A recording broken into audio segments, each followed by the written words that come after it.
أهلا وسهلا بكم متابعينا في كل مكان.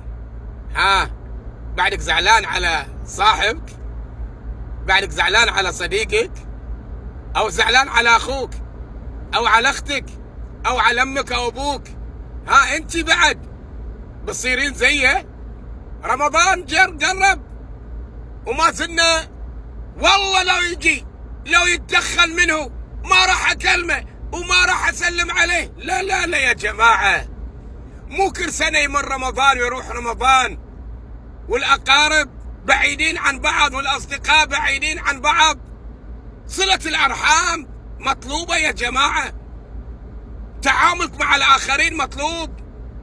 لا تشوف نفسك خلاص وصلت قلت خلاص أنا ربكم الأعلى. لا، ترى بعدك بكرة نسمع خبر وفاتك الله يرحمه حطوه في القبر تحت التراب. لا يا جماعة، يجب أن أنت تصفي نيتك، لا تسمع من ذا ولا من ذاك، اسمع من الشخص نفسه. لأن بعض الناس تفتن، تكبر الموضوع، تأجج الموضوع.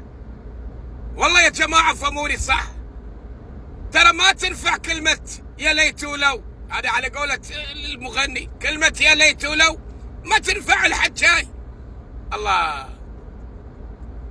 صدقوني يا جماعة لا تزعل. أنا أتكلم عن الزعل وعن دول المطبلين اللي ينقلون الكلام ويأججون الموضوع ويكبرون الموضوع ويضخمون الموضوع.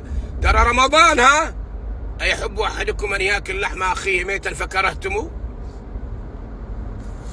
طيعوني وصدقوني. والله يا جماعة لا تروح تنقل حكي ما قال فلان. أنت بعد لا تستعجل بالرد على طول. فلان جاك، يعني فلان ما يكذب عليك؟ فلان ما يبغى يسوي مشاكل؟ يا أخي لمتى احنا كده؟ خلاص افهموا. وآخر شيء أقول لكم، الله يجمعنا وإياكم على الخير.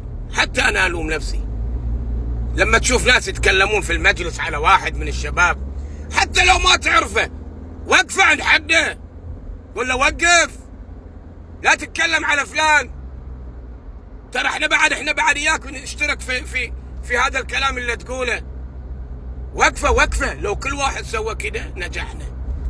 تحياتي لكم بالتوفيق. عيدها يا مخرج. بوم.